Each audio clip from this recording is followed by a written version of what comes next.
Hello बच्चों, let's see this question. This question says binding energy per nucleon versus mass number curve for a nuclei shown in figure. W, X, Y and Z are four nuclei indicated on the curve. The process that would release energy is. तो देखिए आपको mass number of nuclei versus binding energy per nucleon graph दे रखा है चार element के लिए। तो आपको बताना है किस में से एनर्जी रिलीज होगी। तो आपका तो की कॉन्सेप्ट होगा बेसिकली की कॉन्सेप्ट। तो यहाँ पर आपको बाइंडिंग एनर्जी पर न्यूक्लियन दे रखी है। तो बाइंडिंग एनर्जी तो आपका मेन की कॉन्सेप्ट क्या होगा, बाइंडिंग एनर्जी पर न्यूक्लियन तो आपके पास जो बाइंडिंग एनर्जी यहाँ पे दे रखा है कि प्रोसेस जिसमें एनर्जी रिलीज होगी।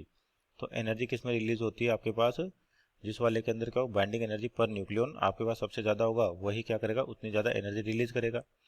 तो यहाँ पे चार एलिमेंट देख रहे हैं और चार इक्वेशन से उनके अकॉर्डिंग एक एक को चेक करें। तो जैसे पहली इक्वेशन दे रखी है आपको Y equal to two Z.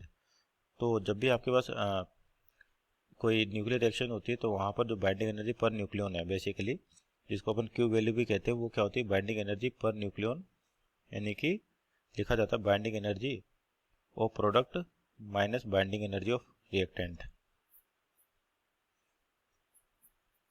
ये आपके पास क्या होती है एनर्जी होती है, किसी भी सिस्टम से जो एनर्जी रिलीज होती है वो इस तरीके से लिखी जाती है, binding energy product minus binding energy of reactant. अगर बाइंडिंग एनर्जी प्रोडक्ट ज़्यादा होगा आपके पास तो यानी कि उस सिस्टम से एनर्जी बाहर जाएगी और सिस्टम से मतलब एनर्जी रिलीज होगी और सिस्टम क्या होगा स्टेबल होगा अपने पास उतना ही।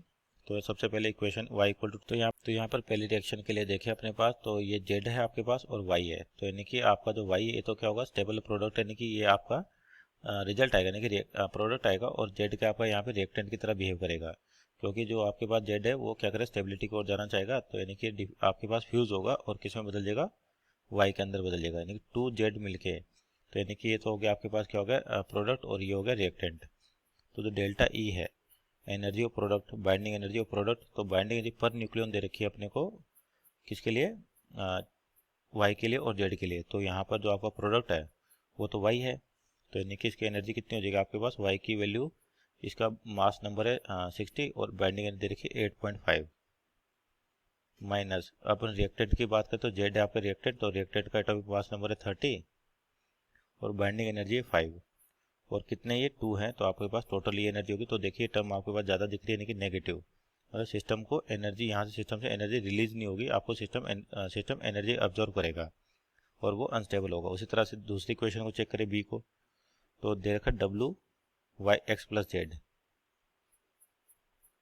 अब आपके पास डब्लू ये रहा और एक्स और जेड ये रहा, तो इसका मतलब ये है कि आपके पास यहाँ पे बाइंडिंग एनर्जी निकालें इनकी, तो क्या हो जाएगी बी के लिए, तो यहाँ पर अपन डेल्टा ई निकालें।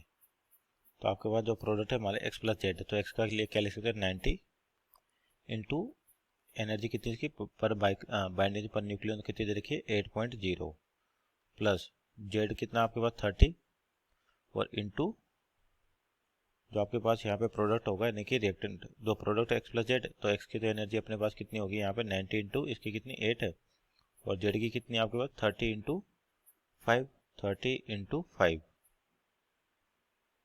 माइनस आपके पास जो रिएक्टेंट होगा, रिएक्टेंट कितना डब्लू, तो डब्लू की वैल्यू 120 इंटू 8.5।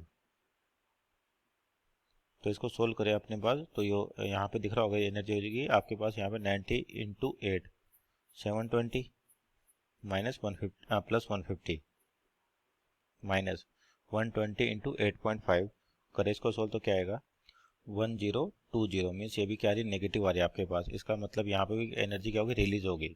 और सी ऑप्शन को इक्वेशन को देखें अपन, मान लो सी की बात यहाँ करें अपन, सी आपको क्या देगा डब्लू टू वाई, तो यहाँ पे देखिए तो प्रोडक्ट होगा आपके पास वाई होगा और ये रिएक्टेंट होगा आपके पास। तो एनर्जी जो लिखी जाती है energy of product minus energy of reactant, तो एनर्जी ऑफ प्रोडक्ट की बात करते हो आपका प्रोडक्ट कितना है 2y, तो 2 इंटू वाई की एनर्जी लिखी जाएगा, तो एटॉमिक नंबर कितना है इसका मास नंबर 60 और इसकी बाइंडिंग एनर्जी कितनी है आपके पास 8.5 और इधर कितना आपका डब्ल्यू की वैल्यू क्या है 120 इंटू 7.5।